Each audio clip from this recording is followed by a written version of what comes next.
Kita bicara juga terkait pasar keuangan, yang mana untuk hari ini juga ternyata dibuka terkoreksi. Apakah memang ini menjadi juga awal yang sebetulnya cukup suram di tahun 2024 ini, atau kita haluskan kembali bukan suram, tapi penuh tantangan, Pak Agus, di tahun 2024 ini? Silakan dengan proyeksi Anda. Ya, biasanya di minggu pertama perdagangan awal tahun itu penyesuaian atas saham-saham yang di akhir tahun ada window dressing. Jadi ini semacam adjustment sederhana saja, karena sebagian besar investor juga masih liburan, jadi belum kembali, belum mengisi pundi-pundi portofolio mereka. Tapi memang tahun 2024 ini kami melihat akan lebih volatile dalam beberapa hal, global maupun Indonesia gitu. Salah satunya adalah 40 negara di dunia, 40% populasi dunia melakukan pemilihan umum. Tahun ini tahun politik dunia. Dimulai dengan bulan ini Taiwan, Februari Indonesia, kemudian Rusia, Inggris, Euro, India, terakhir nanti November itu Amerika. Nah itu pasar akan melihat apakah ada perubahan dalam kebijakan pemerintah mereka. Kedua, mungkin masih ada ancaman dari sisi geopolitik, kemudian juga iklim dan alam, ya, risiko alam. Kemudian ada perubahan atau perbedaan siklus ekonomi negara-negara maju dan negara-negara berkembang. Sebagaimana kita ketahui tahun lalu pasar itu yang berkinerja paling baik adalah negara-negara yang develop. Kenapa? Karena selama pandemi mereka terkoreksi dalam, kemudian membaik di tahun 2023 karena di awal tahun kan dibukanya kembali ekonomi, kemudian dibukanya kembali Tiongkok yang diharapkan bisa lebih positif untuk global, dan penguatan dolar juga mempengaruhi arus dana dari emerging market ke Amerika salah satunya. Kemudian karena sepanjang pandemi emerging market berkinerja baik, maka tahun lalu relatif lebih tertinggal dibanding pasar-pasar yang develop. Nah tahun ini kemungkinan justru yang pasar-pasar negara maju seperti tadi disampaikan oleh Wakil Presiden di pembukaan mengalami tantangan lebih besar tadi karena ada banyak hal. Kemudian sementara emerging market kelihatannya ekonomi lebih stabil, ada potensi pertumbuhan karena hal positif secara domestik demikian. Jadi tahun ini bisa dikatakan kalau kuartal pertama mungkin pasar masih mendigest, kemudian paruh kedua kelihatannya akan lebih jelas. Gitu. Tapi kami melihat Indonesia masih salah satu yang bisa membukukan positif gitu ya, untuk indeks rupiah maupun pertumbuhan ekonomi.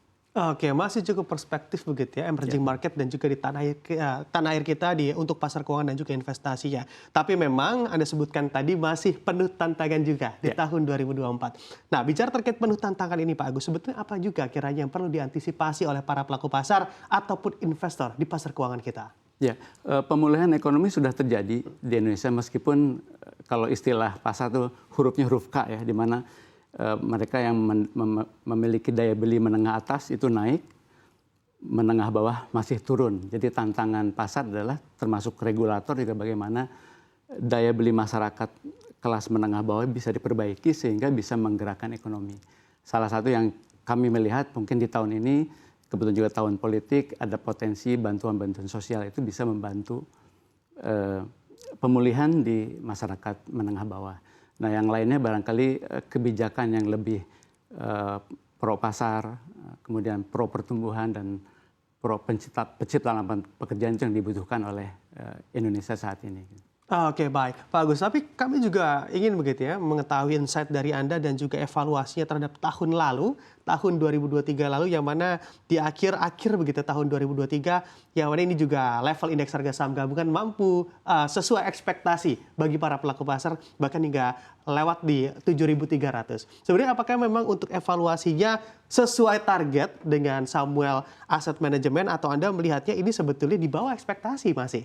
Ya, kalau tahun lalu memang penuh dinamika ya. Betul. Ada banyak hal yang mempengaruhi pasar global. Naiknya yield Amerika, kemudian dolar indeks yang sempat 106, rupiah juga hampir mendekati 16.000 sebelum BI kemudian menaikkan tingkat 7 days repo-nya. Indeks yang naik 6,2% itu sebetulnya ditolong oleh saham-saham baru yang listing di paruh kedua tahun lalu. Kami menyebutnya saham-saham super gitu ya, yang sebaran kepemilikannya terbatas, free float-nya kecil, tapi valuasinya tinggi, sehingga harga sahamnya pada saat ada pembelian bisa naik lebih tinggi. Sebenarnya kalau kita mengukur indeks yang lebih mungkin representatif, kalau menggunakan IDX 80, itu kenaikannya hanya 1,8% dibandingkan indeks yang IHSG yang 6,2%, kemudian Serikati sekitar 4,5 dan LQ 3,5 gitu ya. Kalau dari target indeks kami sendiri tahun lalu diperkirakan 7.230-an gitu. Jadi di atas ekspektasi kami sih tahun lalu. Jadi tapi kembali yang menggerakkan IHSG adalah saham-saham super yang memang baru gitu ya. Yang menarik adalah pelemahan rupiah ini berakhir di bulan November ya, kemudian menguat dari sempat 16.000 ke ditutup di tahun lalu itu di 15.400. Jadi itu salah satu yang juga membantu beberapa investor asing terutama di obligasi kembali ke Indonesia gitu. Oke, baik. Nah, ini menarik Anda ada pernyataan Anda yang mana ini untuk penguatan indeks harga saham gabungan mampu di atas ekspektasi pasar karena ada pencatatan saham-saham baru yang mana juga di luar ekspektasi. Dan ini juga bursa kita mengejar begitu ya di tahun 2024 ini juga mengejar terkait target IPO-nya. Apakah Anda juga optimis masih banyak perusahaan di luar sana yang tentunya tertarik mengambil modal ataupun merencanakan kinerja ekspansinya dari bursa efek untuk IPO atau melantai di bursa kita, Pak? Ya, kalau dari daftar yang disampaikan oleh bursa itu ada beberapa saham yang memang siap untuk go public. Yang kita harapkan juga sebetulnya ada rotasi gitu ya dari saham-saham super tadi ke saham-saham lain yang defensif, yang value stock yang bisa menjadi katalis pengganti apabila mereka saham-saham ini berhenti naik, bisa digantikan oleh saham-saham berkapitalisasi besar lainnya yang selama ini agak laggard gitu. Salah satunya perbankan, telekomunikasi, kemudian consumer staples, ada beberapa lain seperti healthcare yang selama tahun lalu terkoreksi mungkin bisa juga kembali. Jadi, ditambah barangkali saham-saham baru yang merepresentasikan sektor baru seperti energi terbarukan. Gitu. Oke, di EBT begitu EBT. ya. Pak Agus, kami juga mengamati juga terkait isu yang mana ada di pasar, lalu juga pernyataan dari The Fed yang mana menimbulkan ekspektasi para pelaku pasar The Fed akan memangkas suku bunganya bahkan hingga 3 kali di tahun 2024 ini. Padahal andai kita telusuri begitu data dari ekonomi Amerika Serikat ini tentunya masih cukup kuat, bahkan tingkat inflasinya juga belum berhasil dijinakan sesuai target 2%. Apakah Anda melihatnya untuk pemangkasan bunga dari The Fed di tahun 2024 nanti memang akan nyata adanya atau justru ini memang hanya sebagai sentimen pasar saja?